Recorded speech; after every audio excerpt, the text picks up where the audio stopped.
Oh boy, look at what we have today. A high school soccer game canceled as migrants refuse to leave a New York City field.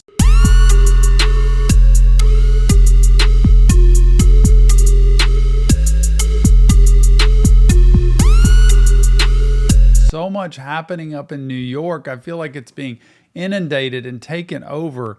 In a soccer game that migrants say, no, we're not leaving. And you have to cancel your soccer game. They're having to stay home from school at times.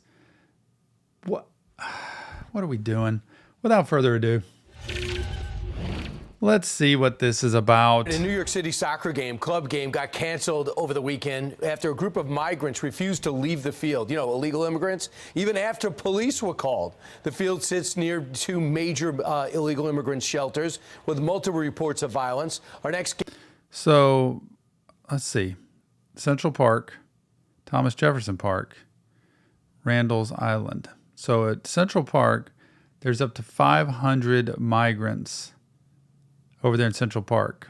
February 28th, stabbing incident. Randall's Island, up to 3,000 immigrants. 2024, two stabbing incidents.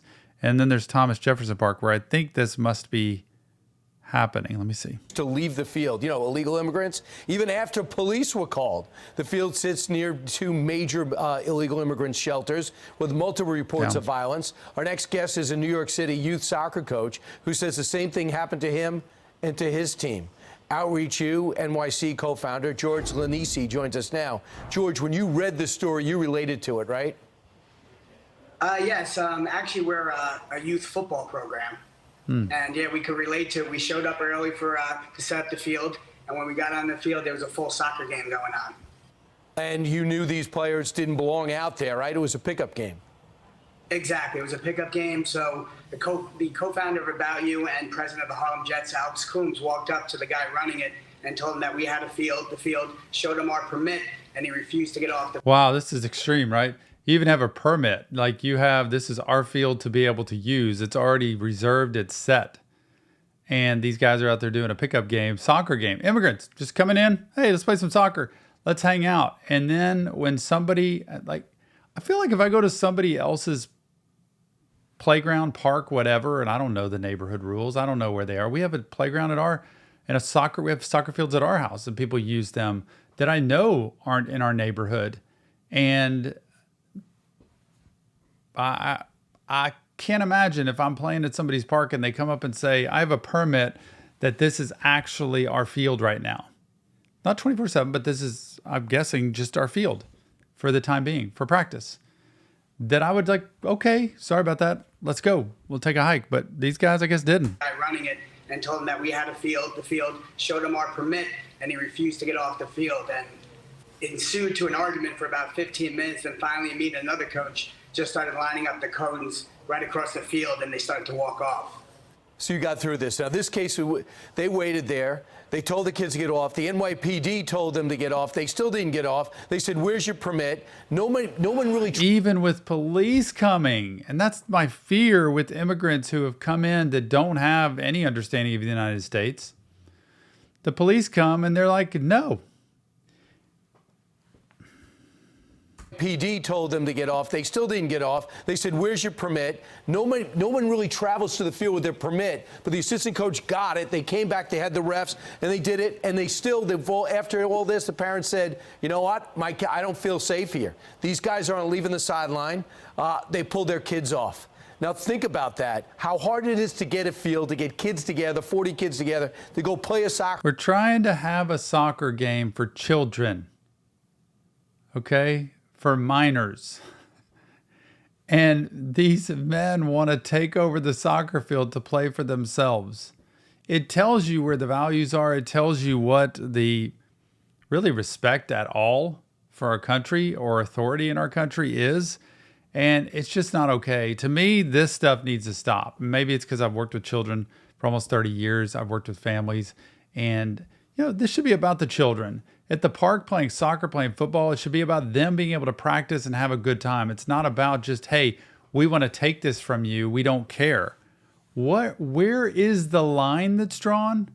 where people have to take responsibility. And if they won't, then we help them take responsibility. Like when you raise children, you can either choose to get off the field or you can choose to be arrested or choose to be taken away or choose.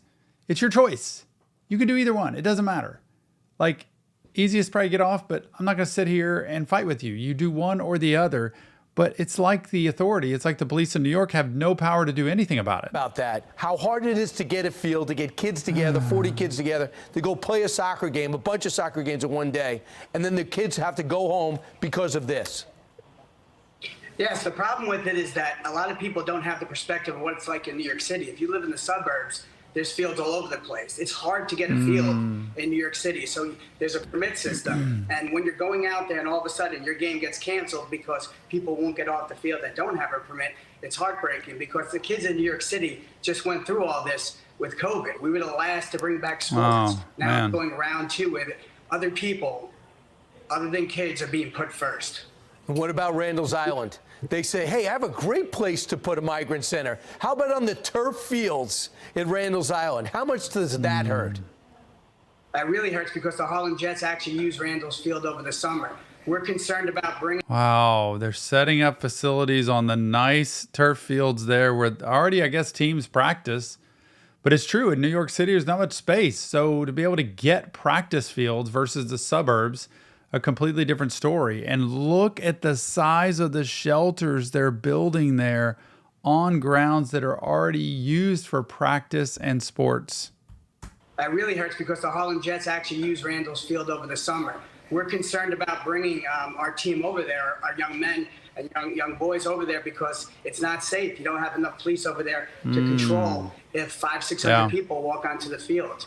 The problem we're seeing right now is that they're implementing policies without considering the impact it has on the community and the kids in that community.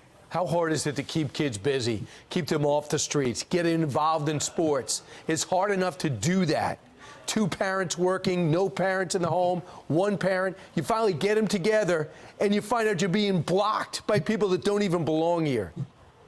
It's really hard. It's discouraging to the kids. It's mentally stressful for them because sports is the outlet in New York City. It's not like in the suburbs where you can go out and play. New York City is not that safe.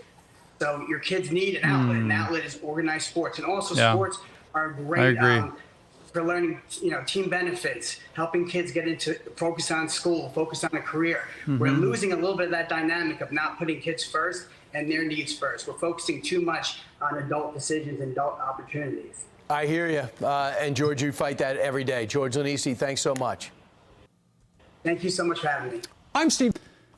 And I think one of the things to pay attention to here is what they said at the end, that they're making a lot of policy decisions without consulting the actual citizens, the people that live here, to see how it's going to affect them in life. The New York City residents, I mean, they are just basically being told this is what life's going to look like now. You've got to get used to it. And no choice in the matter. This is where mental health comes in. Stress, anxiety, depression, especially fear of there's not enough police there, so we can't even go there anymore. And what's going to happen next? What if a family goes out to play in the park and there's all kinds of disaster that could happen here. We've got to look out for our residents to make sure that they're okay before we just turn things over and remove police authority completely. Can't even go to that island over there with those fields because there's not enough police, y'all. We've got to pay attention to this. I know it sounds strong from me. It sounds conservative.